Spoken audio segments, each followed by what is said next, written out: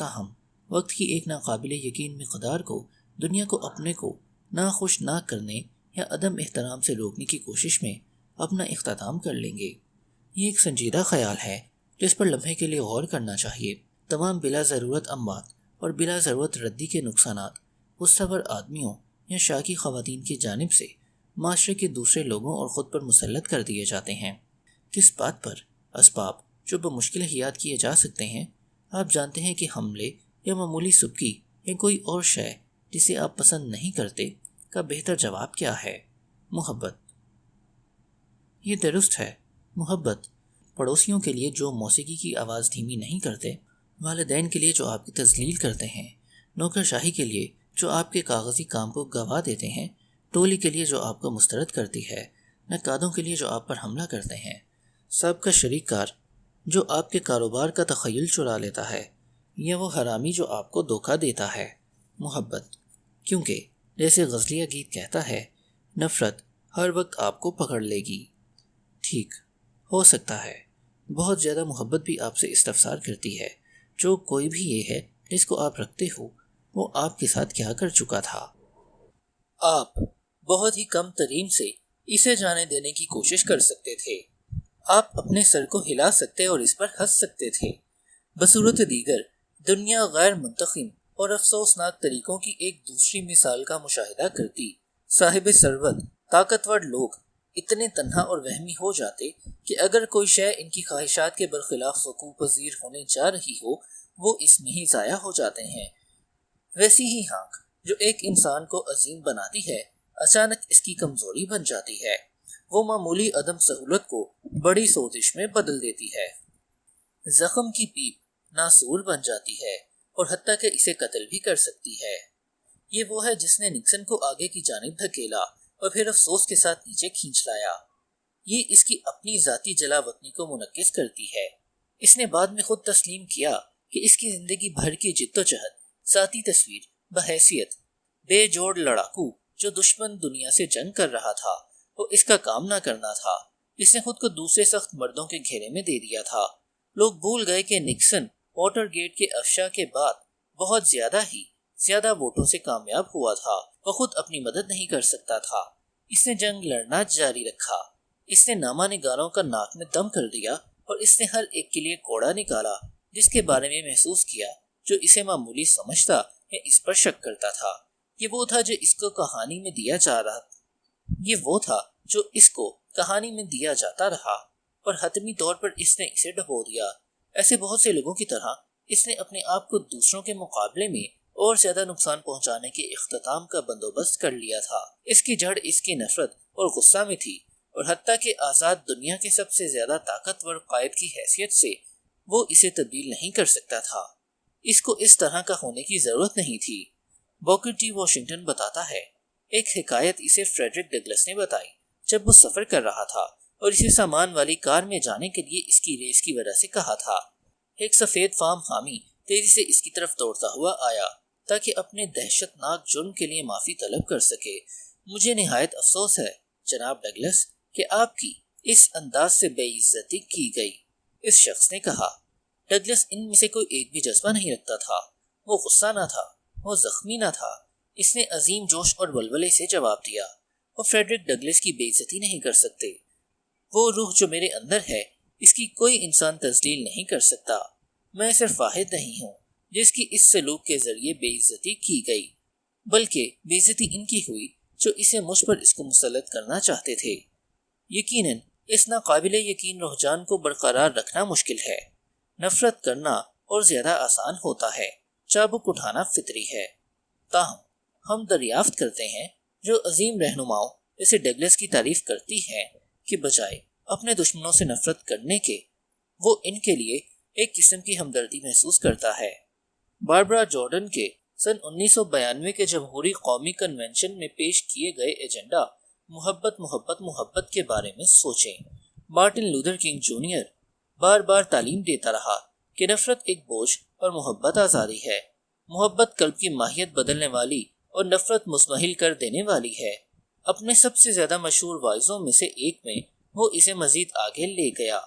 ہم اپنے دشمنوں سے پیار کرنا شروع کرتے ہیں اور ان اشخاص سے محبت کرتے ہیں جو ہم سے مجموعی زندگی یا انفرادی زندگی میں ہماری طرف دیکھ کر نفرت کا اظہار کرتے ہیں۔ ہم لازماً خود انا کی چھال اتاریں جو ہماری حبس دوام سے تحفظ کرتی ہے، کیونکہ جیسا اس نے کہا، نفرت کسی بھی نقطے پر سرطان ہو جاتی ہے جو آپ کی زندگی اور آپ کے وجود کے بہت ہی زیادہ حیات بخش مرکز کو گھن کی طرح کھا جاتی ہے۔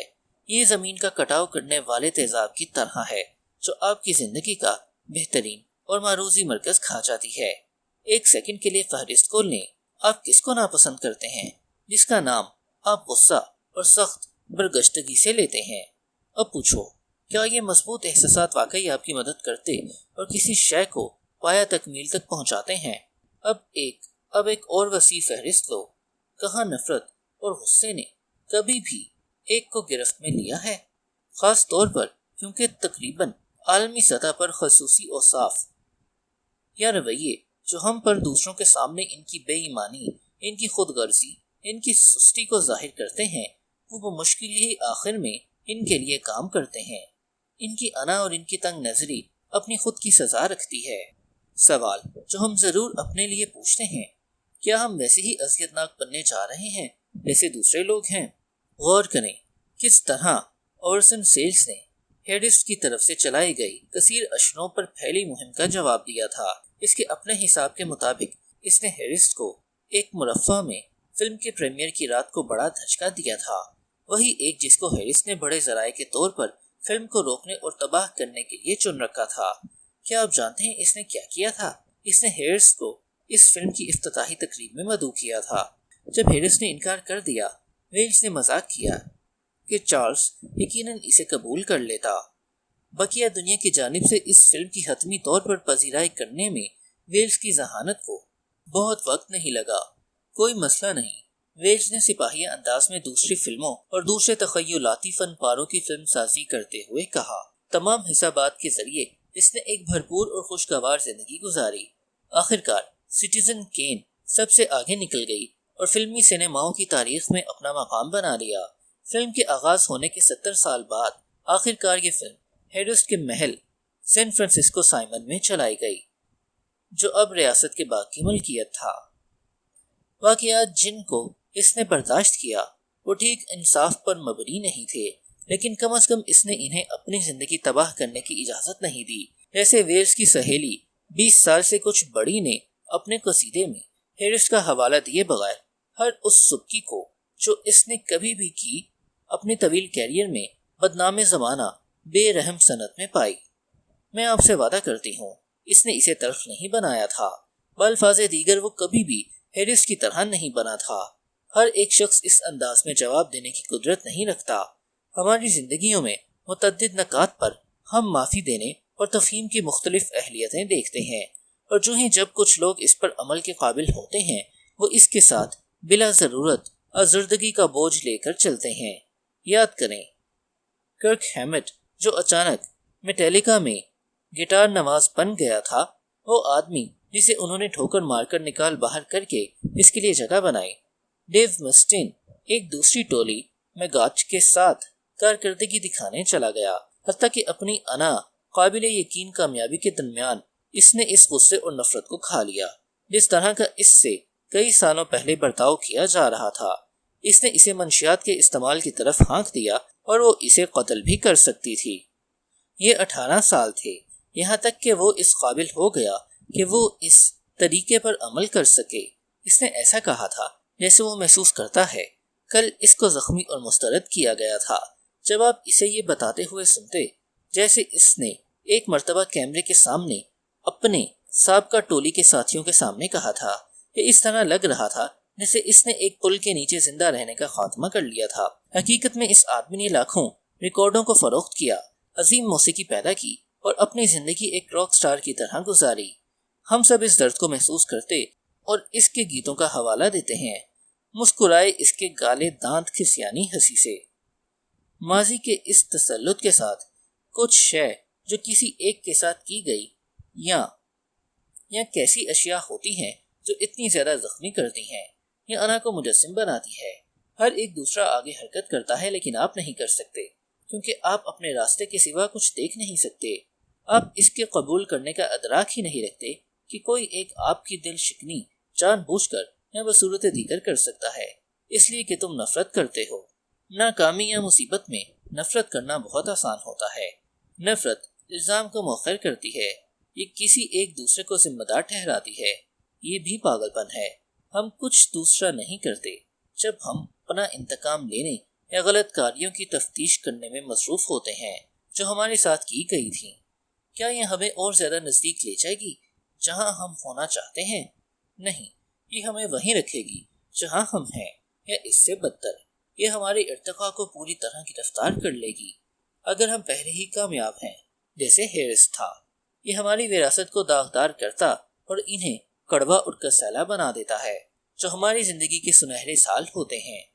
اسی دوران میں محبت وہاں موجود ہوتی ہے۔ انسان انا کے بغیر کھلا، مثبت، ناقابل تسخیر، پرامن اور پیداواری ہوتا ہے۔ ادب سرائے۔